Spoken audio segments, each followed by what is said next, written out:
memasuki uji kinerja dalam jabatan K3 tahun 2020. Perkenalkan, nama saya Nani Lestari, peserta PPG sekaligus mahasiswa di UIN Sunan Kalijaga, Yogyakarta dengan nomor peserta 25404113948. Pada hari ini tanggal 8 Oktober tahun 2025, saya akan membuat video pembelajaran di MI Miftahul Hasan kelas 5 mata pelajaran IPA tema rantai makanan.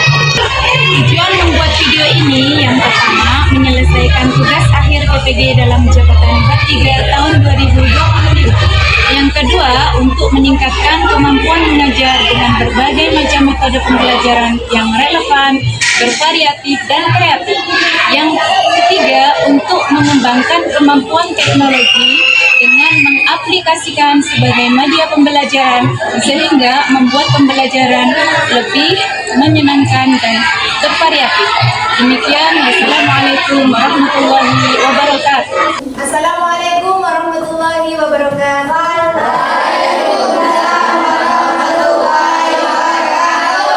Nana, sebelum pelajaran dimulai, mari kita berdoa dulu. Semoga ilmu yang kita peroleh nanti bermanfaat. Dan doa akan dipimpin oleh Ketua Bilal. Silahkan pimpin doa. Kita berdoa dimulai.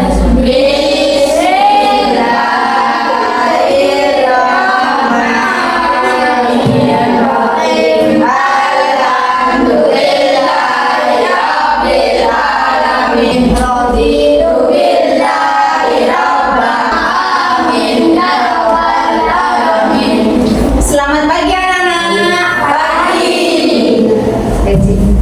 Gimana kabarnya? Sekarang Ustaz absen dulu. Satu Kubro. Ahmad Malik. Sekarang kita akan memulai pelajaran IPA. Kira-kira apa singkatan dari IPA? IPA adalah ilmu pengetahuan alam. Berarti pelajaran IPA adalah membahas tentang alam. Siapa yang menciptakan alam semesta? Allah. Allah yang menciptakan alam semesta dengan berbagai keunikan ekosistemnya, dan Allah juga menciptakan makhluk-makhluk yang menempati alam. Kira-kira makhluk yang ada di alam ini ada siapa saja? Manusia. Tuhan. Nah, semua makhluk yang ada di alam semesta ini untuk bertahan hidup, untuk berkembang biak, apa yang mereka lakukan? Makan, betul. Ya, dan dimakan. Jadi untuk berkembang biak, untuk mempertahankan hidupnya,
dari fotosintesis. Seperti tumbuhan. Tumbuhan itu apa saja contohnya? Rumput, pohon mangga, padi, apa lagi? Jagung, bunga. Nah, itu adalah disebut produsen. Yaitu kenapa disebut produsen? Karena menghasilkan makanan sendiri dari fotosintesis. Kalian pernah enggak menanam rumput? Rumput yang ada di jalan-jalan siapa yang menanam? Tumbuh sendiri ya. Makanya kenapa disebut produsen? Karena tumbuh sendiri. Nah, kemudian apa peran produsen? Peran produsen yaitu menyediakan energi bagi konsumen. Ya, menyediakan energi bagi konsumen. Kemudian yang kedua adalah konsumen. Konsumen dibagi menjadi 3. Ada konsumen primer, sekunder, dan tersier. Siapa konsumen sekunder? Konsumen sekunder adalah konsumen yang memakan produsen. Siapa produsen tadi? Siapa produsen tadi? Tumbuhan. Kenapa disebut produsen tadi? Karena menghasilkan makanan sendiri, ya enggak? Nah, konsumen primer, kenapa disebut konsumen primer? Karena memakan produsen, benar, memakan tumbuhan. Tumbuhan itu adalah produsen, ya. Apa fungsinya? Apa perannya konsumen primer? Yaitu makhluk hidup yang memakan produsen. Kemudian mengubah energi produsen menjadi energi yang dapat dimanfaat oleh konsumen yang lain. Contohnya, nanti lihat contohnya. Jadi yang pertama adalah konsumen primer. Yang kedua, konsumen sekunder. Siapa konsumen sekunder? Iya, makhluk hidup atau hewan yang memakan konsumen primer. Makanya disebut konsumen sekunder karena memakan makhluk hidup, karena memakan konsumen primer. Apa perannya konsumen primer? Yaitu mengubah energi yang dari konsumen primer menjadi energi yang dapat dimanfaat oleh konsumen primer, konsumen yang lain, ya. Yang ketiga, yang terakhir yaitu konsumen tersier. Siapa konsumen tersier ini? Iya, jadi urutannya ya. Konsumen tersier adalah konsumen yang memakan konsumen sekunder. Nah, biasanya anak-anak, konsumen primer itu biasanya adalah herbivora. Tahu herbivora? Apa herbivora? Betul, hewan yang memakan tumbuhan. Sedangkan konsumen tersier adalah kebanyakan dari hewan karnivora. Apa hewan karnivora? Betul, pemakan daging. Contohnya apa? Singa, harimau, elang, itu semuanya adalah buaya. Itu adalah termasuk konsumen tersier. Nah, di atasnya konsumen tersier tadi apa yang terakhir?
konsumen primer, konsumen sekunder, dan konsumen tersier. Dari apa yang sudah dijelaskan oleh Ustaz, kira-kira ada pertanyaan? Ya, Putri? Kambing termasuk makanan apa? Kambing termasuk makanan apa? Ada yang bisa jawab? Sana. Apa? Kambing termasuk makan? Rumput. Rumput, benar. Iya. Apa lagi, ada yang bertanya? Ya. Apa, Izam? Selain kata dan kambing apa yang mengandung? Iya, selain kata dan kambing, apa yang memakan tumbuhan? Ayo, ada nggak yang mau jawab di kelas ini? Saya. Ya, Ahmad? Ulat sama belalang. Betul, ulat sama belalang. Memakan apa ulat sama belalang? Buah.